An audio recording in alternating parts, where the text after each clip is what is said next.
Hi welcome you all to the next lecture. Last lecture में आप लोगों ने एसी जनरेटर स्टडी किया है और आज हम पढ़ना चाहते हैं ट्रांसफार्मर के बारे में। तो let's move on to our next slide on transformer. Transformer क्या है? एक इलेक्ट्रिकल डिवाइस जो ऑल्टरनेटिंग करंट्स और वोल्टेजेस को स्टेप अप और स्टेप डाउन कर सकता है। It can be use to step up and step down alternating currents and voltages, और इसका बहुत बढ़िया यूज होता है पावर ट्रांसमिशन में, एसी पावर ट्रांसमिशन में। सबसे पहली बात तो ये दिमाग में फिट रखना कि डीसी को ये कुछ नहीं करेगा। क्यों? क्योंकि ये म्यूचुअल इंडक्शन के प्रिंसिपल पर बेस्ड है और म्यूचुअल इंडक्शन के लिए फ्लक्स टाइम के साथ वेरी करना चाहिए। And you all very well know that कि डीसी में कोई फ्लक्स फ्लक्स नहीं चेंज होने वाला, कोई म्यूचुअल इंडक्शन नहीं होने वाला। Transformer is not going to step up और step down DC. First thing, DC के लिए नहीं है। सबसे पहली बात याद रखिएगा, this is not for DC, it is only for alternating currents and voltages. दूसरी बात, फ्रीक्वेंसी को चेंज नहीं करता। पहली बात ये ध्यान देना स्टार्ट करने से पहले, frequency is always constant. AC की फ्रीक्वेंसी पे नो इफेक्ट। ये सेकंड पॉइंट है। ये जो गलतियां नहीं करनी, स्टेप अप और स्टेप डाउन जो नाम है वो वोल्टेज के हिसाब से है। किसके हिसाब से? वोल्टेज के हिसाब से, और करंट का उल्टा होता है। तीसरी बात ये ध्यान देना, पावर कभी नहीं बढ़ती। Power can not increase, power can not increase, power कभी बढ़ नहीं सकती। पावर का डिक्रीमेंट जरूर हो सकता है एनर्जी लॉसेस के कारण, this is possible due to losses. But ideal case जब हम पढ़ते हैं तो हम लॉसेस को इग्नोर करके चलते हैं, और जब हम आइडियल केस पढ़ रहे हैं तो we are ignoring the losses.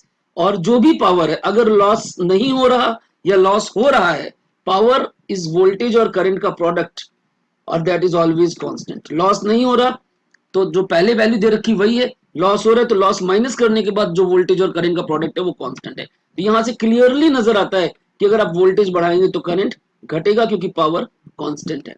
तो अगर मैं स्टेप अप बोलता हूं तो ये नाम वोल्टेज के हिसाब से, वोल्टेज बढ़ेगी तो करंट घटेगा, और अगर वोल्टेज घटेगी तो करंट बढ़ेगा, वाइस वर्सा।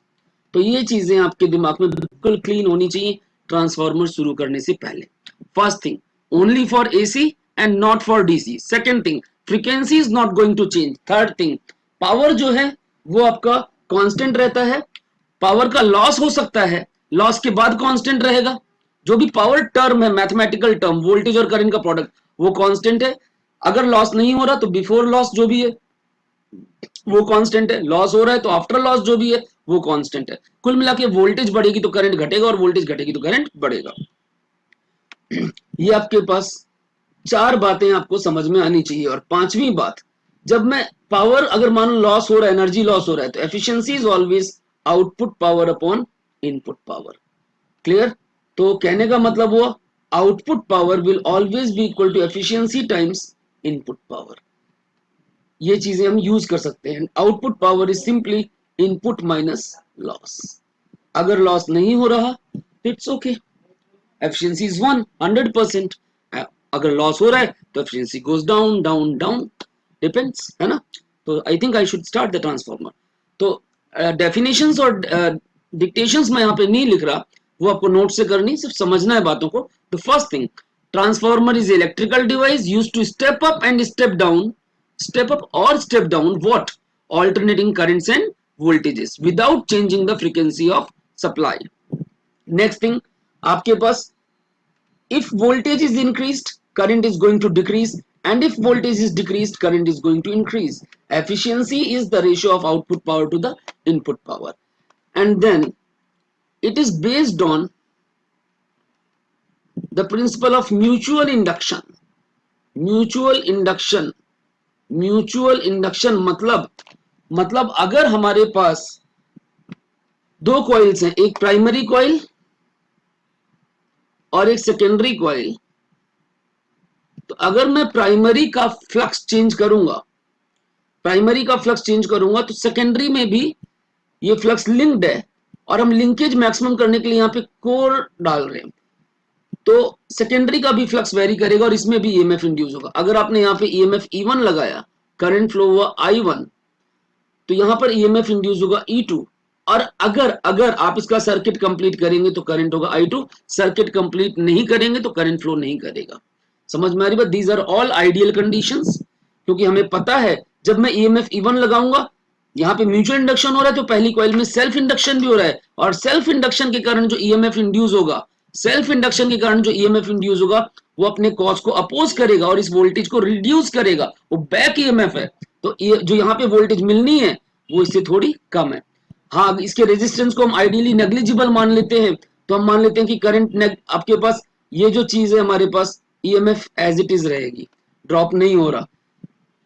बैक ईएमएफ का इफेक्ट नेग्लिजिबल है मान के चलते हैं हम, वरना यहाँ पे बैक ईएमएफ आ रहा है, ध्यान देना। तो this thing what I have drawn we call it circuit symbol of transformer, circuit symbol of transformer. ध्यान देना ये पूरा सर्किट सिंबल है, ये प्राइमरी, ये कोर और ये सेकेंडरी।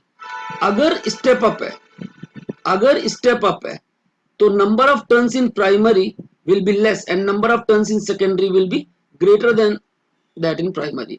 और अगर स्टेप डाउन है तो आप ड्रॉ करते टाइम ध्यान देना, number of turns in secondary will be less and primary will be more. ध्यान से देखिए यहां तक।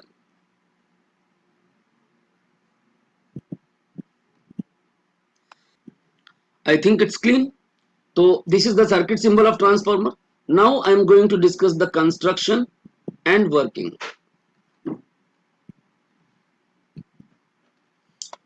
Suppose I am having a core. Core जो है वो पतली पतली स्ट्रिप से बनाई जाती है, लैमिनेटेड कोर। एक स्ट्रिप, दूसरी, तीसरी, चौथी, इस तरह there are lot many strips piled over each other, और यहाँ बीच में कट बना दिए। बहुत तरह के ट्रांसफार्मर होते हैं, जो हम ड्रॉ कर रहे हैं वो देखते हैं एज पर और सिलेबस। क्लियर? तो ये लैमिनेटेड कोर है। कैसी कोर है? Laminated core. लैमिनेटेड कोर, ठीक है, सॉफ्ट आयरन की बनी होती है, जैसे कि फेरिक सिलिकेट। ऐसा मटेरियल जिसकी परमिबिलिटी काफी ज्यादा हो वन से, ताकि हिस्टेरेसिस लॉसेस मिनिमम से मिनिमम हो। तो ध्यान देनी है दो बातें, एक तो कोर लैमिनेटेड है, दूसरा इसका म्यू आर हाई है। लैमिनेशन का फायदा यह है कि एडी करंट लॉस कम होगा। टू रिड्यूस या to minimise eddy current losses, eddy current के कारण जो हीट के फॉर्म में लॉसेस होते हैं उनको मिनिमाइज करने के लिए हम आपके पास लैमिनेटेड कोर यूज कर रहे हैं और हाई परमिबिलिटी मटेरियल यूज कर रहे हैं, ताकि हिस्टेरेसिस लॉसेस कम हो। हम मैग्नेटिज्म में सिलेक्शन ऑफ मटेरियल स्टडी कर चुके हैं कि कैसा मटेरियल हमें सिलेक्ट करना चाहिए इलेक्ट्रोमैग्नेट्स के लिए, परमानेंट मैग्नेट्स के लिए और ट्रांसफार्मर कोर के लिए। तो फर्स्ट थिंग कंस्ट्रक्शन में है, you are having a laminated core made up of high permeability material. Second thing, यहाँ पर एक प्राइमरी कॉइल है और एक सेकेंडरी है, दोनों को कॉमन कोर में वाइंड कर रखा है, सेम कोर में वाइंड कर रखा है। This is primary coil and this is secondary coil. तो primary and secondary you are having two coils, you are having two coils, ठीक है। Both are of copper wire and that is insulated, that is having a insulated varnish. आपको पता है ये insulated varnish short circuiting avoid करने के लिए होती है। तो copper wire of that is insulated with a varnish, और इसकी काफी सारी नंबर ऑफ टर्न्स, काफी सारी, कितनी सारी डिपेंड करता है स्टेप अप बना रहे हैं कि स्टेप डाउन बना रहे हैं। नंबर ऑफ टर्न्स आपने इसमें वाइंड कर रखी, तो one is primary and another is secondary. यहां तक मेरे हिसाब से आपको क्लीन होना चाहिए। तो अभी आपने देखा कि कंस्ट्रक्शन में आपके पास लैमिनेटेड कोर है, एक के ऊपर एक पतली पतली लैमिना, उनको एक दूसरे के ऊपर रखा हुआ है। उसके सेम कोर, कॉमन कोर पे प्राइमरी वाइंड कर रखा है, इंसुलेटेड है, आपस में शॉर्ट सर्किटिंग नहीं होती, वार्निश कर रखा है उनको, insulated varnish। Primary and secondary both are wound on a common core so that flux linkage is maximum, common core so that flux linkage is maximum।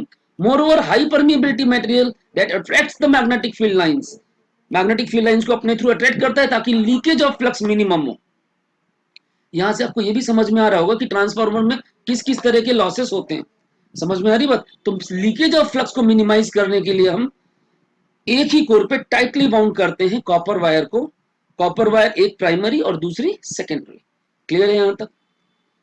अब जब मैं ईएमएफ ऑल्टरनेटिंग लगाऊंगा प्राइमरी के क्रॉस, तो उसमें जो फ्लक्स डेवलप होगा वो कोर के थ्रू मैक्सिमम लिंक होगा सेकेंडरी में, और म्यूचुअल इंडक्शन होगा जिसके कारण सेकेंडरी में भी ईएमएफ इंड्यूस होगा, and obviously if the number of turns in secondary are more EMF will be induced, और अगर नंबर ऑफ टर्न्स कम है तो lesser EMF will be induced. तो let us again focus on to our notes, और sheet change करके मैं थोड़ा आपको और एक्सप्लेन करता हूं। यहाँ पर आपको एक क्लीन डायग्राम बना दिया मैंने। दिस इज लैमिनेटेड कोर, क्या है, लैमिनेटेड कोर, और हाई परमेबिलिटी मटेरियल की कोर है। इंसुलेटेड कॉपर वायर्स इस पे वाइंड कर रखी हमने। There n1 number of turns in the primary coil, this is primary, ठीक है, ये प्राइमरी है। इसके क्रॉस हमने ऑल्टरनेटिंग ईएमएफ लगाया E1 लगाया यहाँ पे ऑल्टरनेटिंग ईएमएफ, जिसके कारण यहाँ पर करंट फ्लो हुआ I1, मैग्नेटिक फ्लक्स डेवलप हुआ, और ये flux with the help of core this is linked to the secondary which is bound over the another limb. Same limb में भी वाइंड कर सकते हैं, ध्यान देना, ये अलग अलग तरह के ट्रांसफार्मर होते हैं। जो हमने बनाया है उसमें एक ही कोर कॉमन है, तो ईएमएफ यहाँ पर E2 इंड्यूस होगा, और अगर आप सर्किट कंप्लीट करेंगे तो करंट भी फ्लो करेगा, अगर आप सर्किट कंप्लीट करेंगे तो करंट भी फ्लो करेगा, वरना नहीं। Clear? If I complete the circuit with the help of a load, then current will flow. अब आइडियली अगर एफिशिएंसी 100% है, 1 मींस 100% है, तो ऐसी कंडीशन में जो आउटपुट पावर होगा वो इनपुट पावर के बराबर होगा, यानी power E2 I2 should be equal to E1 I1। तो ईएमएफ की जो रेशियो है वो करंट की रेशियो के इनवर्स है। ध्यान दीजिएगा, this is for ideal transformer, अगर जीरो लॉस है तो, और ऐसा कभी नहीं हो सकता, लॉसेस जरूर होते हैं। और यहां पर हम ऑब्जर्व कर रहे हैं कि ईएमएफ करंट की इनवर्स है, यानी अगर E2 बढ़ता है, स्टेप अप है, तो आपके पास I2 घटेगा, और अगर ईएमएफ घटेगा स्टेप डाउन में तो करंट I2 बढ़ेगा। वोल्टेज जो बढ़ती है वो हमेशा करंट के कॉस्ट पे बढ़ती है, क्योंकि पावर कांस्टेंट है, ये बात अभी मैंने एक्सप्लेन की थी। दूसरी बात हमें ये याद रखना है कि जो ईएमएफ की रेशियो है E2 और E1 की, वो number of turns in secondary और number of turns in primary की रेशियो के बराबर होगा। और ये जो नंबर ऑफ टर्न्स की रेशियो है इसको हम K से भी डिनोट करते हैं, and this is called transformation ratio. क्या बोलते हैं इसको हम? Transformation ratio. क्लियर? ध्यान देना, तो यहां से अगर मैं दोनों को कंपेयर करूं तो E2 upon E1 is I1 upon I2, and that is also K, या N2 upon N1 I must say, and that is also K। तो इक्वेशन से तो यहां पर समझ में आ रहा है कि K ये है, बट ये ध्यान देना दिस इज नॉट K। क्यों? क्योंकि अगर एफिशिएंसी 1 है तभी ये वैल्यू बराबर है, अदरवाइज ये चीज यहां पर अलग आएगी, अभी हम देखेंगे। तो K जब भी आपको यूज करना है आप नंबर ऑफ टर्न से ही लीजिए, N2 by N1। Clear? K is only N2 by N1 या E2 by E1। क्लियर? तो ईएमएफ की रेशियो करंट के इनवर्स है और नंबर ऑफ टर्न्स के डायरेक्ट है।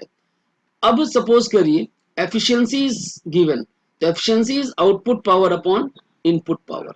तो कहने का मतलब output power will be efficiency times input power, यानी E2 I2 will be eta times E1 I1, यानी ईएमएफ की जो रेशियो आएगी वो ईटा टाइम्स करंट की रेशियो के इनवर्स के बराबर होगी, and that is N2 by N1 and that is K। कहने का मतलब देखिए, अब K N2 N by N1 है और ईएमएफ भी सेम है, लेकिन करंट में एफिशिएंसी अटैच हो गई इनवर्स रेशियो में। यहां पर एफिशिएंसी 1 थी इसलिए फर्क नहीं पता चल रहा था।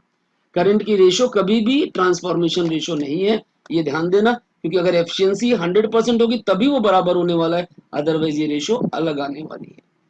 अब हमें ये भी पता है कि output power is input power minus loss. अब ये लॉस कौन कौन से होते हैं?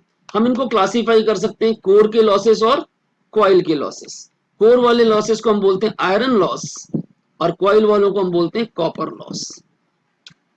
तो कोर के अंदर होते हैं एक AD current losses, eddy current के कारण जो लॉसेस हैं, दूसरे हिस्टेरेसिस लॉसेस। क्लियर? कॉइल के अंदर मैग्नेटिक फ्लक्स की लीकेज के कारण लॉसेस, I2RT जो हीट लॉसेस होते हैं, I2RT यहां लिख देता हूं मैं, I2RT जो हीट लॉसेस हैं, और साथ में हमिंग साउंड के फॉर्म में एनर्जी रिलीज होती है, हमिंग लॉस, जिसको हम मैग्नेटो रिस्ट्रिक्शन लॉस भी बोलते हैं, मैग्नेटो रिस्ट्रिक्शन लॉस। क्लियर? ये सारे लॉसेस हैं आपके ट्रांसफार्मर के अंदर जो आपको पता होने चाहिए। क्लियर है यहां तक? तो कुल मिलाकर के आपने यहां पर स्टडी किया कि ट्रांसफार्मर एक ऐसा इलेक्ट्रिकल डिवाइस है जो ऑल्टरनेटिंग करंट्स और वोल्टेजेस को बढ़ा भी सकता है और घटा भी सकता है।